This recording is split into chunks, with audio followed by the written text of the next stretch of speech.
And sometimes some of the best moments are after the race. As we welcome you back to Sydney Olympic Park, the Touring Car Masters on the track right now, and it's appropriate we bring Dick Johnson into the fold for this one. Welcome to you, mate. Thank you, thank you. Some of these cars go right back to your era of starting back in the day. I wasn't around in these days, but so cool to call this category.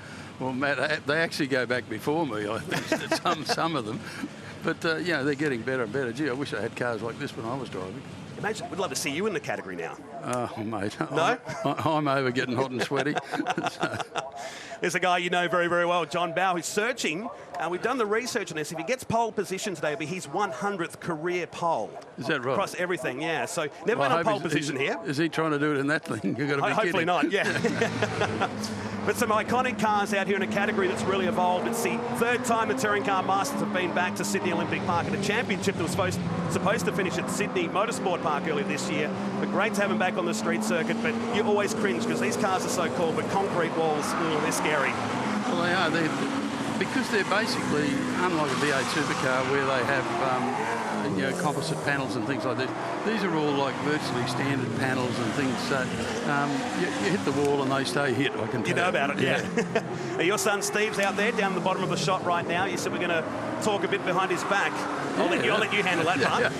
Yeah.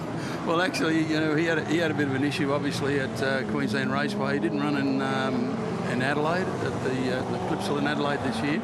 And he had a fair whack at the championship there for a while, but you know, with an engine failure at QR in practice, I think that would pay to his chances. But yeah, the car's been going really well, and I think Steve McCurry's done a great job getting that up to where it is, because it actually belongs to Tony Gilvlosky, you know, like Tony Kay, and he's got that car up for sale now, which he'll be selling at the end of this year. The Super Falcon to be sought after as well. I mean, it's very fast. It is a fast car, and as I say, the boys have done a lot of work to it, and it's very competitive. John Bowe, you spent a long, long time over the years with him. He's just been dominant. Anything he sits in, he's just been so damn good. Well, he was always the guy who used to sit down and go through numbers and things like that, where I'd be rather sit down and have a beer and say, you know, well, you work it out, mate, and I'll just do what you're doing, whatever. So it doesn't really matter. That must have driven him mad, that you could get in there and still win races. He's done all the numbers and sat down behind the scenes. You just roll in, casual as you like, and go racing. Yeah, but even on the road, like, I was the one that used to have to drive him everywhere. That was the worst part, because like, he was like Briefcase Motors. He always had the paper out, reading the paper to see how, you know, which car he could buy and how much he could make out of it, whatever. But yeah, he's done a great job. He's been a great teammate in our team for over 11 years. You must be very proud to see what Stephen's done over his career as well. Yeah, it's a bit unfortunate because he's missing out on a few drives. I think he's got an awful lot more left to offer, but you know, the opportunity just hasn't presented itself. This category has got such a long future ahead of it, because as we get older, the cars get older, but we welcome in new brands and new cars. As I get older, I'll start to see like Commodores and older spec Falcons getting involved. So it's got a long future, hasn't it? It's got a huge future, and the best part about it is that every round of the TCM next year is with a V8 supercar race, you know, or supercar race. So I think that brings a lot of credibility, and because the punters love it, you know, love seeing all the old cars, the young kids, and even, you know, the dads that come out that used to watch these cars when they were the thing of the vehicle of the time, and it's very interesting. But and I think with the technology today, these things are reliable, they're fast, and boy, don't they sound great. Oh, amazing. Glenn Seaton's car just has this ring around the track that I remarked yesterday to Brad Jones. You can hear it off the building. It's just got this howl about it. Yeah, the engines, as I say, you know, with technology these days, you know, they don't break. You know, you can get parts for them now, and they're not expensive, and they're a reasonably cheap car to run. So, quite honestly, I really, really enjoy it. But as for getting in one, forget it, mate. I can't even get over the bars anymore. You've got to be a contortionist. Do you miss driving, though? No, I think I've done enough, mate. I don't need to get out there and make a goose of myself. So. Are you an easy spectator? Because I know just from being, if I'm not working in an event, I'm not a good spectator. No, I'm not a very good spectator to a point, because, you know, I criticise a lot, I think. Yeah, easy to do. Armchair critic, I think, is the word we use. Exactly right. So the first flying lap's underway here at Sydney Olympic Park, and it's already Jason Gomersall who we're just watching in that beautifully prepared Matt Stone Tirana that they built this year, and it became legal to run in the championship from the start of the year. He's been excited about getting behind the wheel of that two-door Tirana. Well, that's a fantastically built motor car by Jimmy Stone, who's done built it virtually like a supercar. So that's where the technology has come in and made these cars, so good to drive and certainly so good to watch. Absolutely. Glenn Seaton, who was quick yesterday in that Thunder Road race in Australian Mustang. We saw a lot of front-end chatter with this car, particularly on the braking point down to turn 11 and 12 yesterday. Yeah, that's mainly because what they get is like a caster wobble in the thing. For all the old guys who used to drive trucks, they'd know what a caster wobble was. And it's a very unnervy thing, but it's not really anything that's going to hurt the car that much. So Gomersall coming down to the end of Dawn Fraser Avenue. It's a left-hander. Sweep right, then back past the Olympic Park train station here. 1:39.482. We're about 3 seconds away from the pole time, or the practice record time from yesterday, I should say, of 1:36.559. But very early days, and everybody on brand new Hoosier tyres, the control tyre in this category. Well, the time should be a fair bit quicker today because as it is, it's cooler. There's no sunshine out at the moment, so you can expect some really, really good times. Just from that last session for Toyota 86s, they were 2 seconds quicker than yesterday. Correct. So here's Bow, muscling. He'll go to the top of the board. Here he comes and picked it, 1:36, and it's a new qualifying record, 1:36.258. Half a second quicker than Gomersall, now superseded by Glenn Seaton, who goes 1:36.584. Replays coming up. This is Seaton. You can tell by the new time, the sticker still on the left-hand side, running down into the turn 2, 3, 4 chicane. It's just about to knock it off on the curb. With these tyres, we've seen the common trend this year that the best comes out in the first 2 or 3 laps. They really go off the cliff after that. Yeah, they certainly, well, they lose a little bit. They don't exactly go off the cliff, but this is a very difficult track to get a perfect lap in. To be able to sort of get every single corner 100% perfect is almost impossible. Being a street circuit takes a long time to rub it out. What's your thoughts on, you've seen a lot of evolvement over the years in motorsport. To race on a street circuit, we thought Adelaide was cool when we first went online. Yep. Melbourne came along. But then to race around an Olympic style like this, how does that make you feel? Well, this is probably one of the tightest without a doubt. I think between this and the Gold Coast, without a doubt, the 2 tightest road circuits that we've ever had. And it's pretty interesting, but, it is seriously tight in certain parts, and you cannot make a mistake. Gomersall coming around the backside of the circuit once again. Been very impressive. It's the last time we're going to see iSeek as a naming rights sponsor. There's going to be a business name change to Jason's business for next year. He'll continue on as he's done for a long, long time. Well, Gomersall actually, in every practice session, has always been the fastest in the first sector. Yeah. He's a handy driver and supported so many young drivers over the years too. He has, absolutely. So Seaton comes through and goes to number 1, 1:36.113. For number 30, got pole position earlier this year on the streets of Adelaide. Steve's going to have to get his finger out if he wants to get up near the front row. I knew you'd say it sooner or later. I actually had a very, very seniors moment out the back here. I said, "Oh, you're coming to call TCM with me?" And he looked at me blankly and he goes, "No, I'm in it, remember it?" Oh. Just going to get bad from worse. Well, yeah, it's not going to get any better, mate, at your age. Unbelievable. Now, Mark King just going across the curve down here at the turn 6 and 7. Yeah. Well, that's not exactly the fastest way around. No. Get your attention anyway. But Mark's been a fantastic supporter of motorsport for many, many years with King Springs, and that virtually just about every car in the category has got King Springs. Former Australian GTP champion back in the late 90s. This is Adam Bressington aboard the White Line Transport entry that Andrew Medicki drove. It's had the most successful amount of podiums in the history here at Sydney Olympic Park. In Medicki's hands, and now Adam Bressington, who used to race in Utes, finds a home in the number 95 car.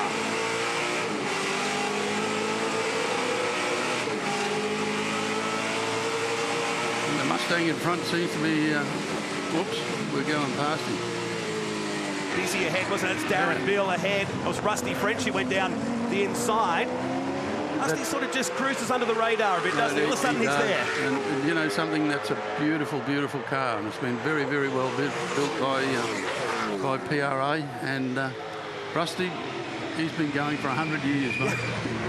He never turns out a bad car. He had a Dodge Viper about 15 years ago. Yep. They picked up in the US and drove across Route 66 and put him in a shipping container and brought him back across to Australia. And I've yet to see a bad paint scheme, and this lap's going to be absolutely polluted for Adam Bressington with the Darren Bill. That's the old Leo Tobin Monaro ahead of him.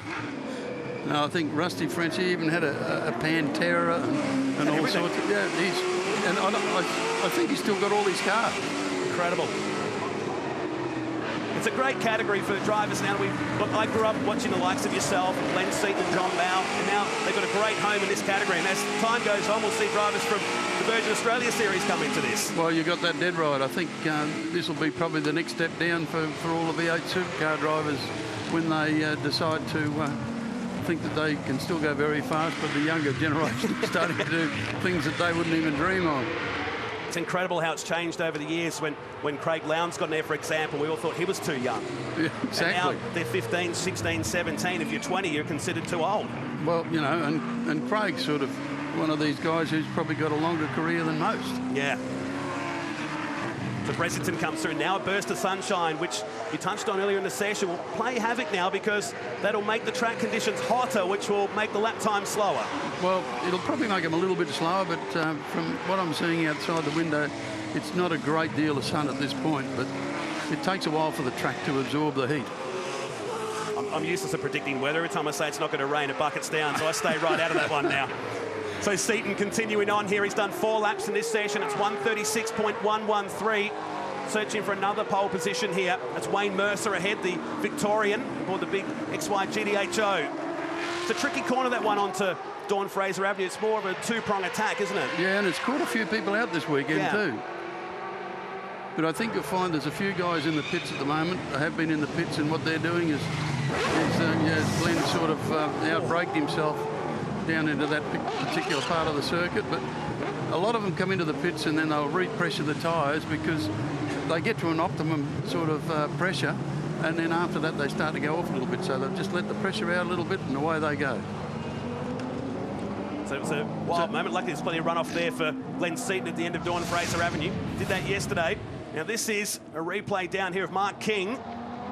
The past couple of laps going through turn 6 and 7 chicane. This is the second shot at it down here. You'll get it right soon, I know, because Mark is a very tenacious person. Third time's a charm, you think? Well, I think that's the worst of the 3 right there. Well, that's all right. He's obviously trying to get a good time out of it. Because they'll pick up on the inside if they cut the corners on here, and lots of cameras and curb detection points around. Lots of Holden flags being waved for Jason Gomersall. He goes past down Dawn Fraser Avenue, past the famous Olympic Stadium that was host to the Sydney 2000 Olympic Games. Like there's 7 3/4 minutes left, and I can assure you in the last 4 or 5 is when it all really starts to happen. A bit quiet right now, isn't it, with 6 cars in the pits? Give them a chance to regroup and have a think about things. Most of the field have done 5. And this is another replay. Okay, 4th time. He's got it right. That's perfect. Absolutely perfect. And that should put him up a position, you'd think, at least. That's that armchair critic stuff coming out again, isn't it? Here's Cam Tilley, the Glennon Transport Anglim Oil Lubricants entry, that's hoping for hot conditions today, because in those conditions yesterday, he said he had the best brake package possible. He could take it to the guys ahead. Yep. Just a little bit underpowered, though. But, you know, out of a 6-cylinder engine, he's straight 6. He's done a great job with that pace. It's a fabulous race car. So here's Mark King, 9th position. And a fairly quiet racetrack to himself at the moment. It's 3.4 kilometres, Sydney Olympic Park Street Circuit. He comes on by to complete a lap at 1:55. So this time he's having a real crack. Now that he's found the right way through that chicane, I think he should be fine for a lap now. He's right on. Through turn 1, right against the wall. In fact, you'll see the drivers run in the gutter on the exit of turn 1. And we saw cars last year running 3 wide. I went for a drive down there after it finished. Think, how do you do that down there? It's incredible. He's got that one right. It'd be hard work. These are big cars. They are big cars, and they've got a lot of power, and they don't have traction control or anything like that. So you've got to be very gentle on the throttle. Through turn 5. And this is a hard one. Here he comes. Down into King Corner. That's better, more aggressive, if anything. Absolutely beautiful. He's on a lap here now, and it's lit up our screens. It's his personal best in the first sector. By a long way. a hint of smoke out the rear. It's more of a tyre, I'd say, just touching the guard as Cam Tilley, who's moved alongside to let the King Springs entry go past. His teammate to Adam Bressington. And that's a good thing about, you know, they all respect each other. Maybe they have to because of the age of most of them. Maybe, yeah. He's 2.5 seconds down on the quickest time, so looking at right now, could place him into 6th position behind the guy he's just passed, if that makes sense. Well, he's up, overall, he's up over the lap over his best time so far, so this will be it. Last turn. It's been a good lap for the King Springs entry, and now, no, lose a bit on their last bit. He found some time, but no positions. He'll stay in 9th on that lap. And here's a replay of him coming on to Dawn Fraser Avenue. Just leaping over the curbs down there. It looks cool, but sometimes that hurts the lap. That's exactly what you were talking about before, them letting the air off here now for Jim Richards. Yep. Actually, they shouldn't allow those slow-mo on these cars. No? No, it's really, if you look at it, you think, oh, I'm not going to drive that. Yeah, so much punish goes through these exactly. cars. Here's another guy. Whenever he hasn't won, it simply isn't worth winning in Australian motorsport, Jim Richards. Been around a long, long time. Eddie Abelnica, second in the championship. It's going to go right down to the wire. In fact, all of our championships are on the line this year at the Coat Tyre Sydney 500. That's always good to see. We don't like seeing someone wrapping up the championship with a couple of rounds to spare. I know the winning driver would, but as fans and the viewers at home, we'd like to see it go right down to the last lap of the final race. He had a bit of an issue yesterday. He sort of gave the tyres a bit of a nudge, and they've really done a great job to get it back going today. Yeah, broken steering yesterday when he hit the wall. They repaired the right-hand side of the car. They were here till late last night and getting the Melbourne's cheapest cars entry out. The former super speedway racer from the Thunderdome days. He was a sportsman champion in an ex-Jim Richards car back in the 90s on the Thunderdome. Seen for a long, long time now in Touring Car Masters. In fact, had a little stint in the development series in the early years back in 2001. And there's evidence of yesterday there when you see all that red tape on the front of it too. Yeah. This is where it happened. He got it wrong into this corner and found the wall just on the opposite side. We go back to John Bowe, closing 3.5 minutes of this session. It's still Seton Bowe Gomersall who's in the pits. Stephen Johnson in 4th, Adam Bressington in 5th, then King, Cam Tilley, Jim Richards, Tony Kampolowski, and Eddie Abelnica, the top 10. Well, Steve's just done the quickest middle sector where he's always been very strong here. And here's Bowe. He's up as well at the first sector for personal best. Here's Stephen Johnson. Like he pointed out, 2 green boxes and the quickest overall to sector 2 aboard the number 17. Tribute car to Pete Gagan sweeping on by. Final turn. It goes to the line and goes to number 1. 136.055. I told you he had to get his finger out to do something, didn't he? Have you got him wide up here somehow? And here comes JB, so, you know, it's never over till it's over because JB's just done, he's up in the purple sector now too, so, for the overall lap. Looking for another pole position this year to bring up the ton in career pole positions. John Bowe out the final turn, and now he goes to number 1. This is going to be one hell of a race, I reckon, between these two. 135.384. Replay of Stephen Johnson now down a treacherous turn 5. Just gets the car pulled up in time for the chicane. It's going to cool this lap down, I think. Yep, this is about IT, I'd say. Staggering lap, though. 0.6 of a second for Bowe. That's a real good margin. In qualifying this year, the average has been about 0.4 of a second. In qualifying, here's Seton. Back to 3rd spot now in the blink of an eye. Man who was quickest in practice yesterday. Oh. No, well, that ain't going to do it. You had 2 a turn and 2 a burning there, I can tell you. Great terminology, I like it. Well, they actually, these cars, because they've got a live rear end in them with leaf springs, you know, they get a lot of axle wind up in the back. And it's always been very difficult to find a way to be able to sort of curb that. You know, we've had tramp rocks, we've had all sorts of things, but they're a lot better now than what they used to be. It's that caster shake you were talking about before. There's the rear end. Yeah, it's a funny feeling inside the car. You never know where it's going. The sound effect coming through sounds like a steam train coming to a station, didn't it? So he's now had a chance to regroup. He only had 2 turns to start a lap because he wouldn't get another one done after that. No, he wouldn't. Tony Karafalowski, we're watching now, car 88, 10th position. And what will be, I dare say, his final lap in this session is around the second half of the circuit now. Had a crash at Adelaide early this year. It was caught up in a turn 2 collision with Rusty French at Winton. Tony's a fantastic guy, and like as I said, he owns the car that Steve's driving, and it's up for sale at the end of this year, after this race actually. 2.5 seconds down at the first sector. Would be enough to get him up inside the top 6. Maybe behind Mark King and ahead of Eddie Abelnica, but still a couple of turns to go, and they're very tricky turns. Yeah, Tony loves it. He lives for this. And it's a fantastic motor car. Here he comes to finish his lap. And that puts him up to 6th. Well done, Tony.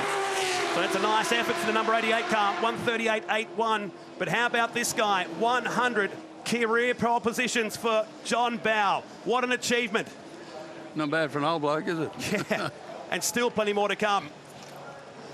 And looking for championship number 5 here tomorrow, and that's the best way to start it off. The Wilson Security Tirana. And there's confirmation, the banner comes out, 100 career poles. Incredible stuff for John Bowe. Yeah, well done, mate. A record in Australian motorsport, and that will be hard to beat.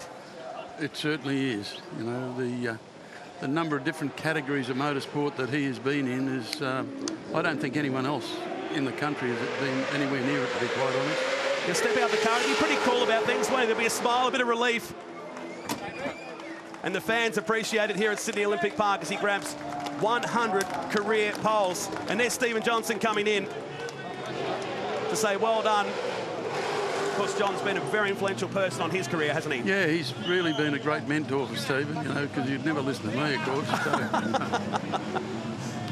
Fantastic stuff. As he jumped out of Mustang Sally last year into this Tirana and was dominant straight away.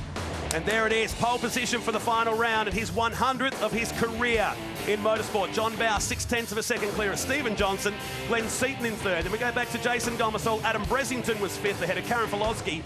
Mark King was 7th. Eddie Abelnica over the pace to Wayne Mercer, Brad Tilley, Rusty French in 13th, and Darren Bill completing the top 15. Let's have a look at the highlights of this qualifying for the last time ever here at Sydney Olympic Park as the cars rolled out onto the track on a beautiful Saturday morning. Jason Gomersall kicked off this qualifying session aboard that beautiful Tirana. Glenn Seaton trying to carry on from yesterday's practice form aboard that Mustang. Bowe came around here and we were hoping that it would be the 100th career pole. It certainly got that way. The Mark King, not once, not twice, not three times, but he got it right. He got it through there to get himself a nice 7th position starting time. There's that. Yeah. There's that slow-mo shot again you don't like.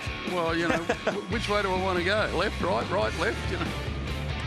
Didn't affect him too much, 3rd position. No. In fact, we had 4 cars go under the qualifying record here. Phenomenal stuff today, so sets us up nicely for the races. Stephen Johnson through the backside of the circuit aboard the Super Falcon. Will start on the front row. Cam Tilley, yeah. Starting from 9th position for race 1 aboard the Pacer today. And there's Mark King. Mark King doing the right one. Yeah, that's the way you do it. Oh. Incredible shots down there. He's giving his springs a workout. Absolutely. They've been tested, all right. For Glenn Seaton, 3rd position. Stephen Johnson qualifying in 2nd. And John Bowe, 100 career poles. A big congratulations to him starting from pole for race 1 of the Touring Car Masters. Thank you very much, Dick Johnson. It's been an absolute pleasure here today. Enjoy the racing and we'll see you again soon. My pleasure, pal. Heading towards a break right now as the Wilson Security team head back. 100 career poles to John Bowe off to a break. But let's have a look at the season so far.